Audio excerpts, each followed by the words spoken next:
Hello viewers, this is Himanshu and you are watching Alpha Gurukul. तो जैसा कि आपको पता है DSSP PRT 2021 की वैकेंसीज आ चुकी हैं और लास्ट डेट है उनकी 24 जून। तो इस वैकेंसी के विषय में कितनी वैकेंसी आई हैं, किस किस के लिए और क्या उनकी एज लिमिट है, क्या क्वालिफ़िकेशन है, इस सब के बारे में जानने के लिए देखते रहिए इस वीडियो को आखिर तक।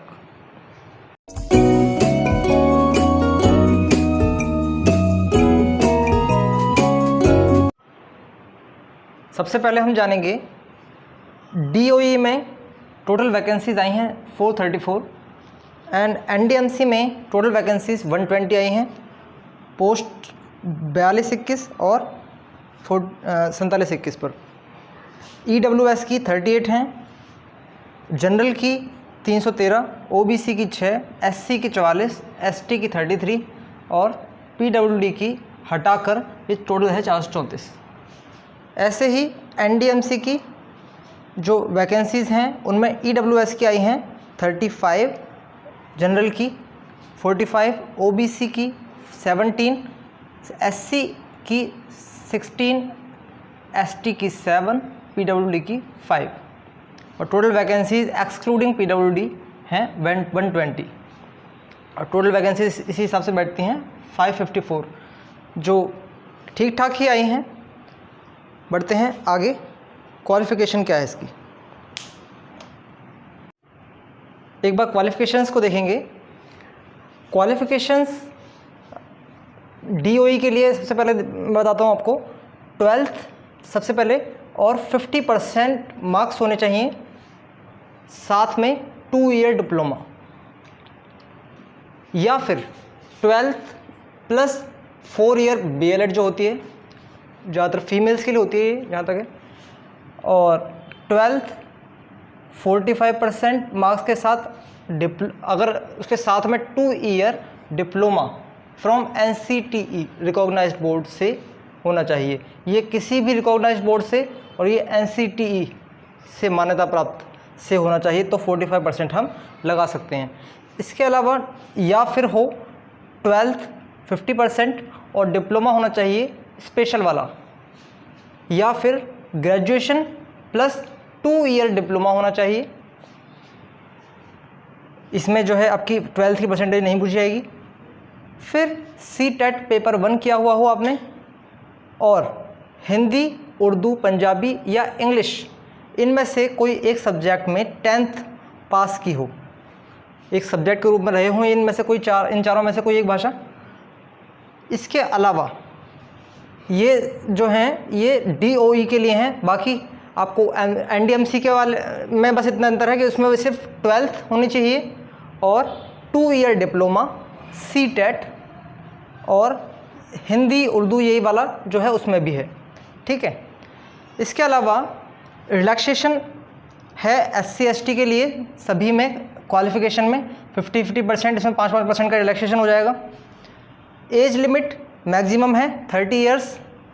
जो कॉन्ट्रैक्चुअल एम्प्लॉयज़ हैं उनके लिए 5 इयर्स का रिलैक्सेशन है और SC के लिए 5 इयर्स का, OBC के लिए, इनके लिए कॉन्ट्रैक्चुअल एम्प्लॉयज़ के लिए सिर्फ 1 टाइम रिलैक्सेशन है ये, और SC के लिए 5 इयर्स का, OBC के लिए 3 इयर्स का, फिज़िकली हैंडीकैप्ड के लिए 10 इयर्स का, और PWD प्लस SC ST के लिए 15 इयर्स का, PWD प्लस OBC के लिए 13 इयर्स का। इसके अलावा कंप्यूटर अगर डिज़ायरेबल है, ये सब इसेंशियल में आता है, इसेंशियल में आता है। और ये जो डिज़ायरेबल जो क्वालिफ़िकेशन है ये है आपकी कंप्यूटर नॉलेज होनी चाहिए थोड़ी सी आपको। ये मांगी गई है NDMC वाली पोस्ट के लिए। बात करते हैं इसकी मार्किंग स्कीम के विषय में। तो 200 मार्क्स होते हैं इसमें, जिसमें से जनरल अवेयरनेस से 20 मार्क्स का आता है, रीजनिंग से 20 मार्क्स, मैथ्स से 20 मार्क्स, हिंदी से 20 मार्क्स का और इंग्लिश से भी 20 मार्क्स का आता है। तो 100 नंबर आपके यहाँ पर हो गए और 100 नंबर होते हैं आपके DLED से रिलेटेड। तो इसमें टीचिंग मेथडोलॉजी जो भी आपके डाइट, BLED या JBT में जो भी आपने करी है उनसे रिलेटेड जो सब्जेक्ट्स हैं जैसे ET और एजुकेशन टेक्नोलॉजी और ये पेडागोजी, साइकोलॉजी और जितने भी आपकी नई नई जो हैं योजनाएं वगैरह आई हैं, इसके अलावा नई शिक्षा नीति आई है, इन सभी के विषय में कहीं से भी ये क्वेश्चन पूछ सकता है आपके पोस्ट से रिलेटेड, मतलब टीचिंग से रिलेटेड। इसकी ये पूरी 100 मार्क्स की है। 1 ईयर एग्जामिनेशन होता है ये। अगर आपने इसको क्रॉस कर लिया तो आपकी नौकरी पक्की ही है। आपने इस कट ऑफ को क्रॉस कर लिया तो आपकी जो पोस्ट है वो आपको मिलनी ही मिलनी है।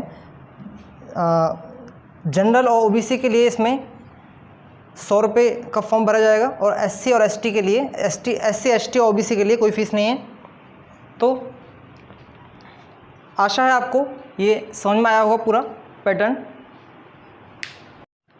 दोस्तों एक बात और आपको बतानी है मुझे कि जो जनरल अवेयरनेस है और रीजनिंग, मैथ्स, हिंदी, इंग्लिश, इन सभी का सिलेबस जो है पूरी तरह से डिफाइंड है, जो कि DSSB ने नोटिफिकेशन के रूप में अपने साइट पर डाला हुआ है। लेकिन जो पार्ट B है टीचिंग मेथडोलॉजी संबंधित, इसके विषय में कुछ भी डिफाइन नहीं किया हुआ है। तो इसके लिए आपको प्रीवियस ईयर क्वेश्चंस की हेल्प लेनी होगी। तो आगे भी हम इस चैनल पर कोशिश करेंगे कि प्रीवियस ईयर क्वेश्चंस से संबंधित वीडियोस आपके लिए लेकर आई जाएं। तो इसके लिए आप हमारे चैनल को सब्सक्राइब कर लें और अगर ये वीडियो आपको हेल्पफुल लगी हो तो लाइक करें इस वीडियो को। अगर आपको कोई अन्य टॉपिक पर वीडियो चाहिए हो तो कमेंट बॉक्स में लिखना ना भूलें। धन्यवाद।